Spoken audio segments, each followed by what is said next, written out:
Finally, super game. Ah! Hey, John. Hi. What are you doing?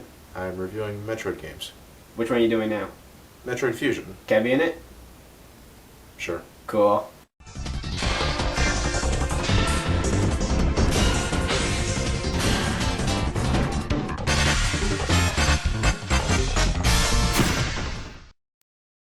Super Metroid is one of my favorite games of all time, so needless to say, I had incredibly high hopes for the sequel. Problem was, I wasn't going to see one for over 8 years. I was quite surprised that the Nintendo 64 was completely ignored in terms of any Metroid games, and while Samus does make an appearance in Super Smash Bros., it still wasn't a Metroid game. Eventually, I would find out through Nintendo Power magazine that the sequel to Super Metroid will be titled Metroid Fusion, and that it will be released for the Game Boy Advance. Who the hell is this? Is this Samus? Nah, it can't be, because the screenshot shows Samus in her power suit, along with this blue person. So what the hell's going on? Well, in 2002, I would soon find out. Metroid Fusion begins with Samus once again traveling to planet SR-388. Upon surveying some caverns, Samus encounters the gelatinous parasite X. Me? No, not that X. Aw. Go away! These are parasites that can mimic the appearance and memories of their host, effectively killing the original. After killing the original host, the parasite manages to infect Samus, who is completely unaware of it doing so. Upon going back to her ship, Samus loses consciousness, causing her ship to crash into an asteroid belt. Her escape pod is later recovered by the Galactic Federation. We receive that the infection has become a lot worse, with Samus giving a minimal chance of surviving. However, somebody manages to find a cure consisting of DNA from the baby Metroid. You see, the Metroids were actually the natural predators of the X-Parasites, and since Samus obliterated them all back in Metroid 2, they were able to replicate and spread throughout the planet. Samus is given the cure and almost immediately recovers, but since her suit became so infected with the parasite, large pieces of it had to be surgically removed. So what we see here is pretty much what's left of the power suit, now called the Fusion suit. After recovering, Samus is sent to the Biologic Space Laboratories to investigate an incident involving an explosion. Not only does she get a new ship, but she's now accompanied by the ship's computer, which Samus names Adam after it reminds her of her former commanding officer, Adam Malkovich. After getting to the station, we see that the X-Parasites have completely infested the research station, wiping out everything that once was. Upon further investigation, we find out that Samus's infected pieces of her power suit have become an entity of its own, the Samus Aran X. Not only does it come with this incredibly creepy close-up, but it's mimicking Samus at full power. That alone makes it a serious threat. Now gameplay-wise, Metroid Fusion plays just about the same as Super Metroid. Samus can still shoot in all 8 directions, she can crouch, and her wall jump also makes a return. But unfortunately in this game, it's been nerfed. In Super Metroid, Samus only needed one wall in order to scale it. But in this game, you can't shift Samus' momentum nearly as fast as before, and because of this, it's impossible to wall jump just using one wall. Not really a huge deal though, so it's nothing to get worked up about. New to this game is the ability to grab ledges and climb ladders. I actually really like the addition to grab ledges. It's something that certainly would have helped in the previous games. Because Samus lost huge chunks of her power suit from the infestation, she's pretty much naked when you start, and incredibly vulnerable. I'm serious, enemies will do crap loads of damage to you when you start, so don't be surprised if you end up dying a lot. All the usual power-ups are back. Missiles, the morph ball bombs, the high jump, the jump ball, the speed booster, the various suit, the gravity suit, the space jump, and the... No, I'm not gonna say it. Say what? No, not gonna say it. I refuse. I'll just get that annoying echo that interrupts me. John, we can't continue unless you say it. They can read the video screen just fine. What if they can't read English? The screw attack. Oh, for the love of God! The biggest change, however, is your form of progression. Non-linearity is gone. Completely. Your computer buddy will always tell you where to go and what to do next. Now you're free to explore different sections at your will, but most of the time you'll have a locked security door blocking your path or lack the special ability to resume your progress. However, while the computer may tell you where to go, it doesn't exactly tell you how to get there. That's up to you. Which I like, but as a whole I love the feeling of non-linearity more from the previous game. But I do find this form of linearity better than Metroid 2 though. The bosses themselves are actually quite the sight to behold in this game. While some of them are pretty easy, there are some that can actually give you quite a challenge and... What's he doing here? What the... Jesus! Well, actually, Ridley may look a hell of a lot more intimidating than before, but he's pathetically easy. And his shrieks get pretty damn annoying.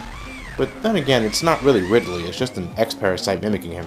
Because of the cure she was given, Samus now has Metroid DNA in her cellular makeup. As such, whenever she touches a free-floating X-Parasite, she'll absorb it, which can either refill her health or missiles. How exactly does absorbing a parasite refill your missiles? Secondly, the SAX is an exact replica of Samus in her power suit, but not only does it mimic the suit, but it also mimics its own missiles, beams, and power bombs. So it has the ability to mimic technology too? How? Parasites are organic life forms. I couldn't even begin to tell you that wouldn't— John, it's a video game. You're right. Throughout your ventures, you'll cross paths with the SAX plenty of times. Sometimes you have to hide from it, while other times you have to run for your life. I gotta say, these moments were handled very well, because during my first playthrough, I always became incredibly tense whenever I heard those eerie footsteps and creepy background music. It also didn't help when the music became even more creepy when the SAX spotted you! But continuing on with the story, yes, there's more. Samus eventually comes across a restricted area that secretly contains a Metroid breeding program. It turns out the baby Metroid's DNA was not only used to create a cure for Samus, but for creating replicas as well. Hell, they even went as far as creating Alpha, Gamma, and Zeta Metroids. But upon entering the area, the SAX soon follows and attempts to wipe out all of the Metroids, but it becomes quickly overpowered. Samus escapes the area just as it detaches itself from the station and explodes. However, the computer tells us that since the parasites are able to reproduce asexually, there's no fewer than 10 SAX aboard the ship. Jesus. We then find out that the Galactic Federation actually wants to preserve the X-Parasites and discover their true potential, something that Samus wholeheartedly disagrees with. At this point, we find out that Samus' computer actually contains the mind of Adam Malkovich and proceeds to help Samus set the ship on a crash course to planet SR-388 before the Galactic Federation arrives. Samus encounters one of the SAX along the way and properly disposes of it. By the time they actually fight the damn thing, you're so juiced up with power-ups it stands absolutely no chance. Actually, it's pretty sweet vengeance. It's like taking out the boogeyman from your nightmares with a sledgehammer to his face. But after damaging it enough times, it mutates into this thing and becomes even easier. I didn't think that was possible. Upon killing it, the core of it flies away. But anyway, Samus triggers the propulsion sequence and attempts to flee the station. However, upon getting to her ship's location, we see that the ship is nowhere to be seen. But what the hell? Where did it go? Hey, that shell thing looks familiar. No! No! Shoot! No! What in God's name? Wait, it's an Omega Metroid. But why is it so huge? The last time I fought one of these things, it was only slightly taller than Samus. You know what? Never mind. I'm gonna pump you full of nutritious missiles. Now stay still. God damn! One swipe took all of my energy! Oh, you gotta be kidding. Wait, what? Now what did you think you were gonna accomplish there? Who cares? Mine? By finally absorbing the SAX core, Samus regains the Ice Beam and her orange color. With the Ice Beam, we can now kill this thing by repeatedly shooting it into its chest. It's funny when you think about it. The Ice Beam back in Metroid 2 did jack squat to Omega Metroids, but now it's their one weakness. You gotta love how scientists screw up genetics like that. After shooting it enough times, the Omega Metroid explodes and the ship returns, allowing Samus to escape the station just as it crashes into SR-388, effectively blowing up the station and the planet with it, along with the parasites. That's twice where a planet that Samus has visited exploded. So how does Metroid Fusion compare to its incredible predecessor? Actually, pretty damn well. Now I will go and say I like Super Metroid more, but there are a lot of things I love about Fusion. For one, I think Metroid Fusion is overall the better looking game. The different sections of the space station all have spectacular atmosphere, and the overall sprite quality and animation is superb. One thing I really love about this over Super Metroid, however, is its sound direction. This game, especially for the Game Boy Advance, sounds amazing. One of my favorite sounds is unloading a missile into an enemy's face. Delicious.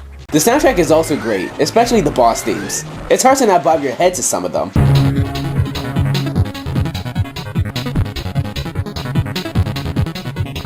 It may be obvious at this point, but one of the only negatives I have about this game is linearity. There's little to no exploration in this game at all. You know, something that defines the Metroid series. But because there's no exploration, this game is definitely more fast-paced than its predecessor, and that makes it even more fun to speedrun. Yeah, I love speedrunning Metroid games. Metroid Fusion is certainly more than worthy enough to be a sequel to one of my favorite games of all time. Its heavy focus on story and mission-based progression may turn off a few players, but as a video game, it's fantastic. Pick it up if you ever run into it, you won't regret it. Me and Elliot give it a 9.5 out of 10. 9.5! Get away from the damn camera!